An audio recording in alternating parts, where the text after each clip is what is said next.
Good morning, everyone. Thanks to God for still being able to praise and glorify Him. Let's prepare our heart for today's devotion. Let's sing Hati-hati gunakan tanganmu.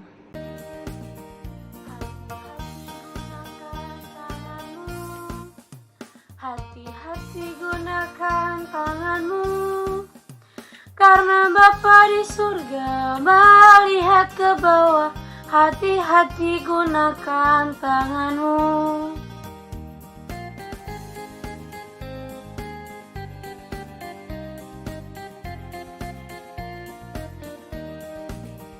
Hati-hati gunakan matamu. Hati-hati gunakan matamu, karena Bapa di surga melihat ke bawah. Hati-hati gunakan matamu.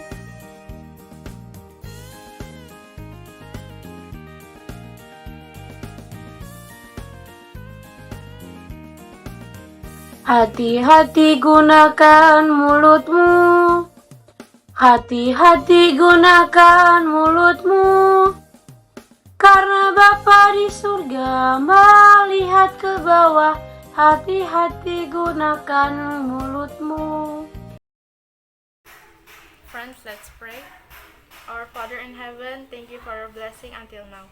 God, now we want to start our devotion. Please bless us and guide us so that we can understand what your words and will work in our daily life.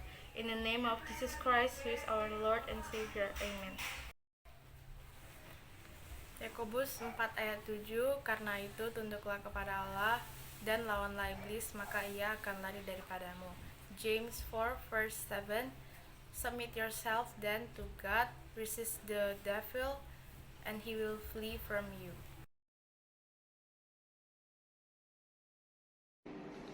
We will listen to the truth of God's word. Let's prepare our heart and mind. Let's sing.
Sebelum kita mendengarkan kebenaran firman Tuhan, mari kita berdoa. Semua ambil sikap yang baik untuk berdoa. Mari kita berdoa. Bapa yang baik, Bapa yang bertata dalam kerajaan surga, terima kasih untuk penyertaan Tuhan dalam hidup kami. Bapa, kami akan mendengarkan kebenaran firman Tuhan. Engkau urapi kami, Engkau berkati kami Tuhan, agar apa yang kami dengar dapat kami aplikasikan dalam kehidupan kami sehari-hari. Dalam nama Tuhan Yesus Kristus kami berdoa. Amin. Firman Tuhan yang akan kita dengar pada pagi hari ini diambil dari Kejadian 25 ayat 19 sampai 34. Tapi Miss hanya akan membacakan Kejadian 25 ayat 23. Demikian firman Tuhan. Firman Tuhan kepadanya, dua bangsa ada dalam kandunganmu, dan dua suku bangsa akan berpencar dari dalam rahimmu. Suku bangsa yang satu akan lebih kuat dari yang lain, dan anak yang tua akan menjadi hamba kepada anak yang muda. Tema firman Tuhan yang akan kita dengar pada pagi hari ini adalah pikirkan akibatnya. Adapun tujuan kebenaran firman Tuhan pada hari ini adalah belajar memikirkan akibat apa yang dilakukan. Cerita tentang Esau dan Yakub sudah sering kita dengar atau kita baca. Bermula dari Ishak menikah dengan Ribka pada umur 40 tahun. Selama 20 tahun pernikahan mereka belum juga diberkati dengan anak. Imam Ishak dan Ribka diuji juga oleh Tuhan. Bersama mereka datang di dalam doa. Mereka meminta agar diberikan anak oleh Allah. Ishak tetap meminta sekalipun ia harus lama menunggu.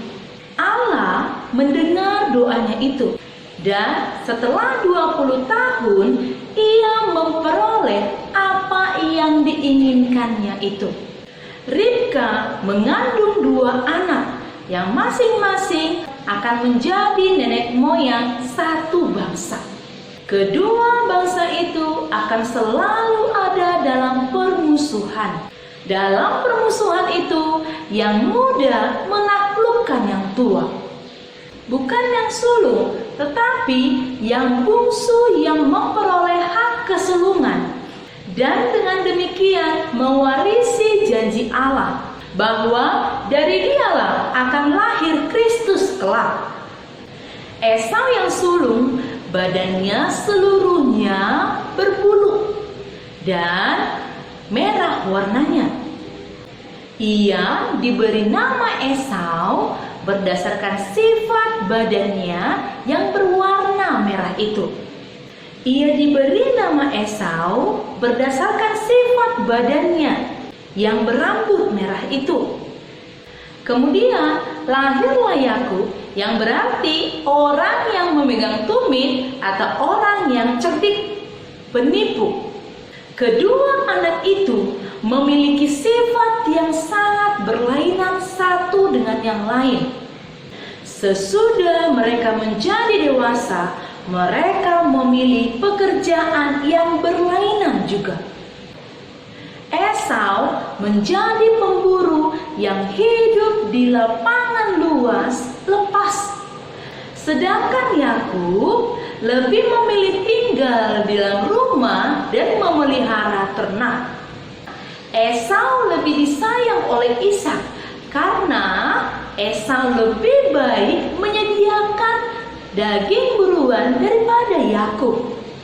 Sebaliknya, Yakub lebih disayang oleh ibunya, yaitu Ribka.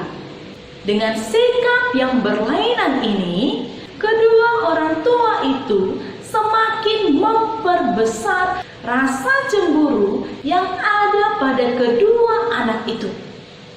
Sejak dari semula selalu ada perebutan hak kesulungan antara kedua bersaudara itu, karena hak itu memberikan berbagai keuntungan. Anak yang sulung mendapat 2 kali lebih banyak dari warisan dan menggantikan bapaknya menjadi kepala kaumnya. Juga bagi Esau dan Yakub masih ada janji Allah bahwa dari anak yang sulunglah akan lahir sang juru selamat.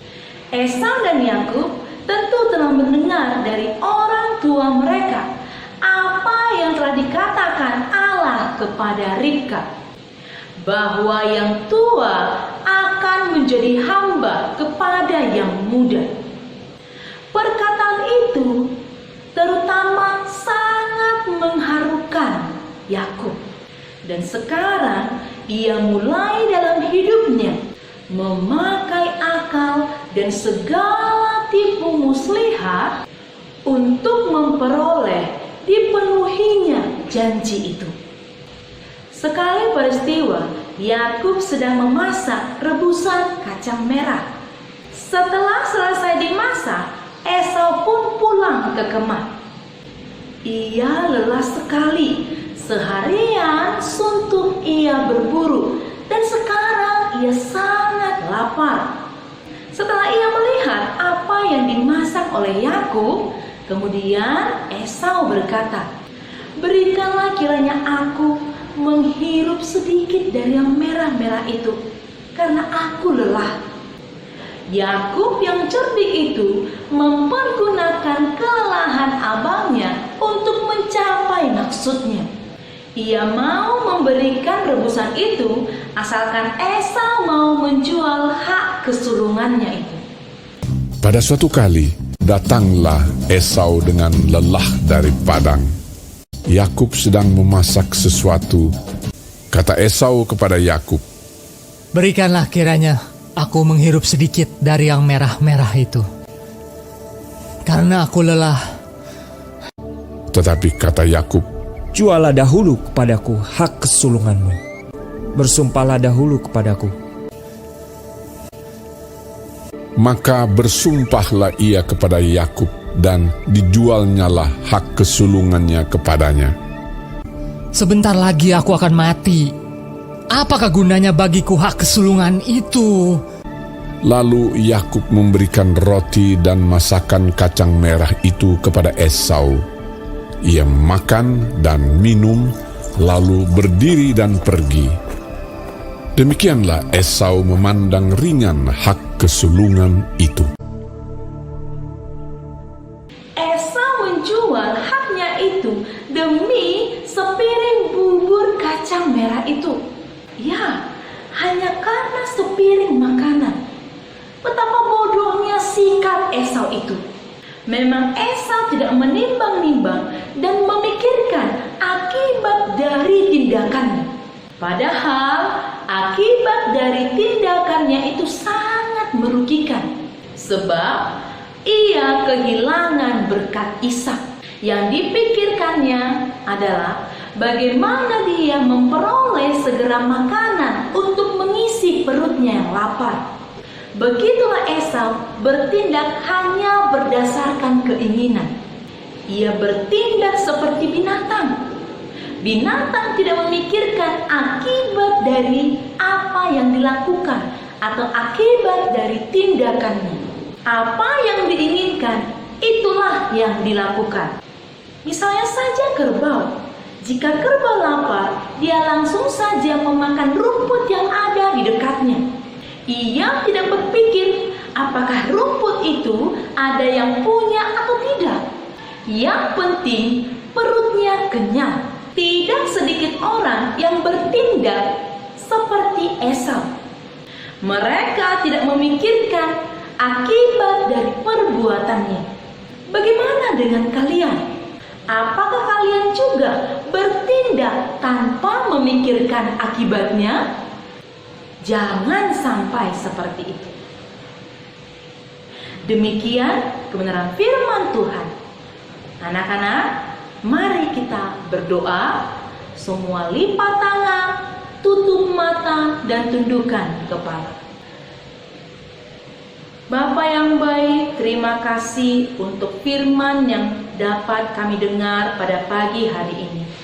Tuhan, ajar kami untuk memikirkan akibat dari apa yang kami lakukan atau akibat dari tindakan kami. Bapa yang baik, ajar kami untuk melakukan setiap apapun dalam kehidupan kami, agar kami tidak merugikan diri sendiri dan orang lain. Bapa, kami serahkan kegiatan kami pada hari ini ke dalam tangan pengasihan-Mu. Berkati setiap pembelajaran kami dari awal hingga akhir. Dalam nama Tuhan Yesus Kristus kami berdoa. Amin.